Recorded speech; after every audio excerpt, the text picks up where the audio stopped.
Welcome to Random Access. I'm Jim Twu, your host for this segment, and tonight we're going to be talking about bees. And joining me is Beekeeper and Apiary Art Hall. Art, thank you for joining us on the show. My pleasure. All right. So you are a beekeeper, and you have, amongst beekeepers, you have a subspecialty that makes you distinct amongst the average beekeeper. Can you tell us what it is? I rescue bees. If there are bees in a tree or in a building, underground, up high, and they need to be removed, I'll go in and remove them rather than having an exterminator kill them. All right. And so, so how long have you been doing this?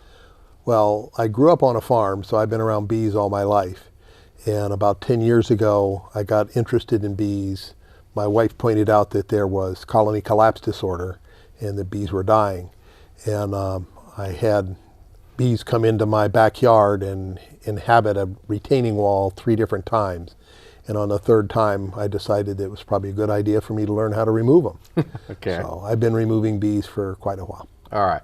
So up to 10 years you've been removing bees, and so why did you? So I assume because you were concerned about colony collapse disorder, you decided rather than just hire the normal exterminator and gas the suckers, right, that you would remove them and try to preserve them. Is that right? Right. Well, if you grow up on a farm, you know that no bees, no food. Okay.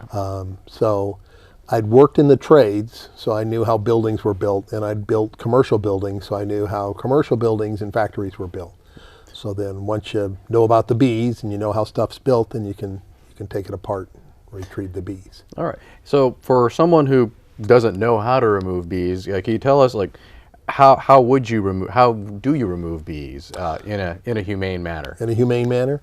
Well, if it's just a swarm of bees, well, bees reproduce by throwing off a swarm. They'll throw off 1 to 3 swarms a year. If the bees have just swarmed and they make a clump of bees, anywhere from the size of a melon to the size of a beach ball, you can just go in with a box, put the box up underneath them, cut the branch, shake them into the box, put it down, have the rest of the bees come in. That's pretty easy. Okay. If they've moved into a structure, into a power pole or into a oil refinery, into a house, into a patio, then first of all I have to locate the bees. Right. And there's 2 or 3 tricks, then there's rules of thumb. I also have a thermal camera so I can thermally image an enclosure if I need to do that. You have to gain access, so you have to cut through either the stucco or the brick or the wall. And then I have a specially designed vacuum that instead of going, it goes and just gently. So it sucks softly rather than sucks hard. That's right. Okay. That's right. I don't know if I could say that on there were some restrictions on what we could say. That's right. So it gently removes the bees. I'll also use a bee brush, which is a pretty simple device. You don't want to use one with natural fibers because bees don't like bears, so they don't like fur, but they don't mind the plastic. So you can just brush them, and I actually suck them into a hive box so that they go from the hive in the wall to a hive in a box. Okay. So what do you do to keep yourself from getting stung? Well, that's why I've just happened to wear my bee suit. This is a new style that's really much cooler than the old cotton and nylon ones. It actually breathes. And then there's a veil that goes on top. Okay. And then you zip around that. Now, some people like to wear really heavy gloves. Right. I like to wear just nitrile gloves because it lets me feel the bees through the gloves. Okay. And what you want to do, bees don't want to sting you. When they sting you, they die. Because most bees only have one sting, right? It's a single use. Yeah. It's a single use as opposed to like a wasp that can sting you multiple times. Right, or a yellow jacket. Yellow jackets can sting you 6 times, then fly away for 30 seconds, come back and sting you another 6. So this allows me to feel the buzz. Okay. So if I'm gripping something, I feel a buzz under it, you open your hands up, let them move, and then tighten back down. Okay. So that's, if I'm going to be in a confined space, I may wear a full suit. But most of the time, it's just like this. Sometimes you don't even need a hood. Okay.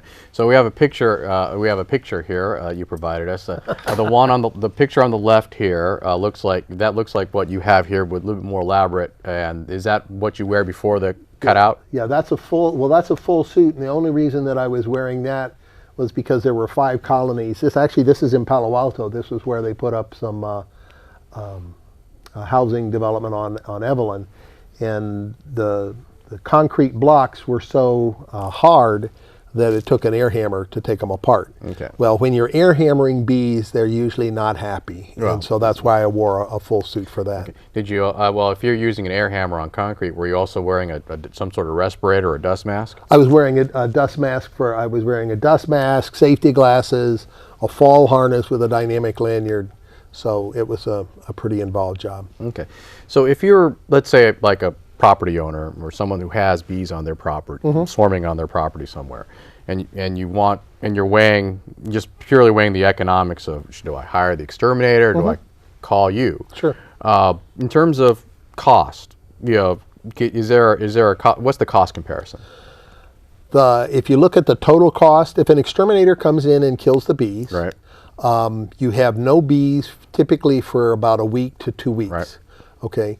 Then when the colony heats back up, more bees will come back, Okay. another colony. And if there are no bees, if no bees come back and re-inhabit, the wax will melt because the bees keep the wax cool by bringing water in and evaporating it.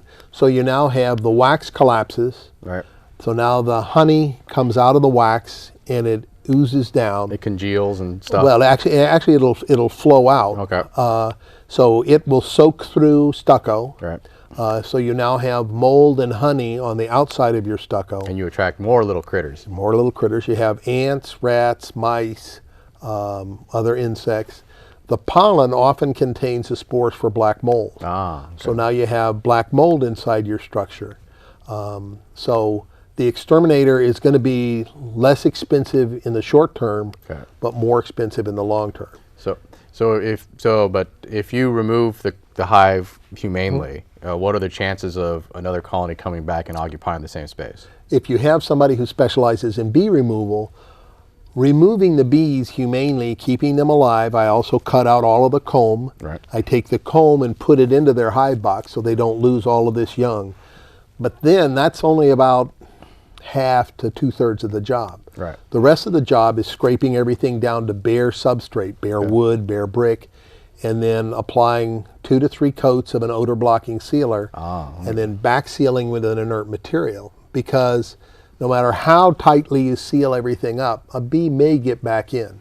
Right. And you don't want them to find a nice hollow cavity where they can just set up home again. You want them to find something that, well, we're going to have to do a lot of remodel before we can build comb. Gotcha.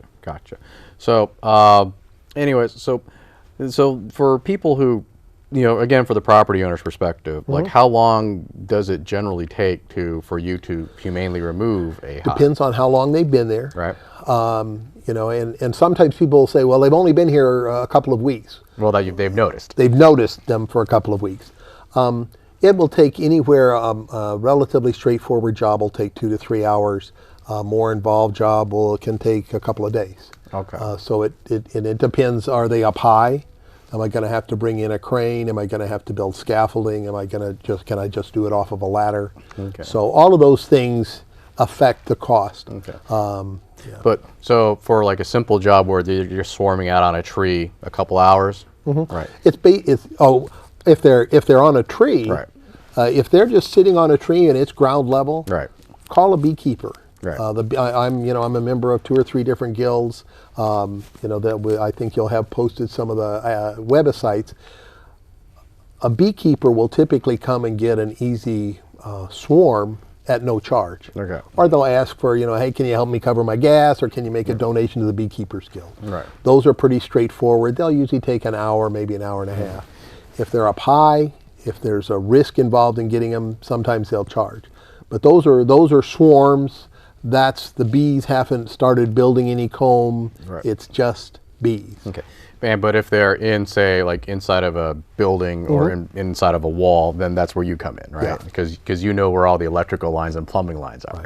Right. You want to have somebody who has some experience in the trades so that they know, what not to cut. Okay. All right. Now, again, for the homeowner who may want to avoid or avoid having swarms coming into the after you've done your thing. Mm-hmm. Is there anything that they can do to keep swarms from coming in and occupying their property again?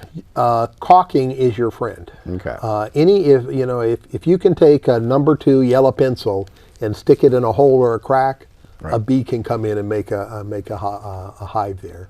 So what I do a lot of apartment houses and condo and homeowners associations, and I talk to their maintenance guys about just take a good, if a tube of caulking costs less than $4 or $5, it's not very good. You want a non-water based caulking, and you just keep it in your cart, or if you're a homeowner, you keep it in your bucket. And whenever you see a hole or a crack, just caulk it. Okay. And if they can't get in, they can't set up a hive in there. Now, the reason you went into the humane removal of bees is because you're concerned about the bee population, correct? Right. And so now back to the homeowner situation. Now you want to do everything you can to encourage bee populations. Right. Right. So what can a homeowner do to promote a healthy bee population? The first thing they can do is minimize their use of insecticides. Okay. Insecticides kill thousands and thousands of bees, and most homeowners over apply. So that's the first thing you can do, is stop using insecticides. If you have to use them as the label prescribes. Also, don't apply them during the day. Bees go home at night. Okay. So if you're going to have to apply an insecticide, apply it right at dusk. Okay. Let it dry overnight, and by the time the bees come out in the morning, the insecticide's dry. Also, plant. The Beekeepers Guild made up a couple of brochures. What you can do to help bees and bee-friendly gardening. And Common Ground, which is a nonprofit in Palo Alto, is actually going to help us print these up, so you could stop by there and pick them up. But you want to have plants that bloom in the spring, in the summer, and in the fall, so that the bees have a food source as long as possible. One of the problems that we have with our monoculture, where we have miles and miles of almonds and miles of tomatoes and miles of melons, is the fact that they may grow the whole season, but they only bloom for 2 weeks. Okay. So what are the bees supposed to eat the rest of the year? Okay. Oh, because I always thought that, well, for most professional beekeepers, don't they just transport their hives The pollination, the pollinators, the people who, and that's where most of the money is made, is in pollinating crops. They will move them, and they'll start down in Arizona in the early part of the year, and they'll march up the country pollinating different crops. Okay. All right, so that's the bees that are part of the pollination. Right. But what about all of the other bees who live in the area? The wild bees. The wild bees or the hobbyist bees. Okay. You want to have hobby beekeepers in your area, because if Africanized bees come into your area, if they have non-Africanized bees to mate with, you'll dilute that genetic component. Okay.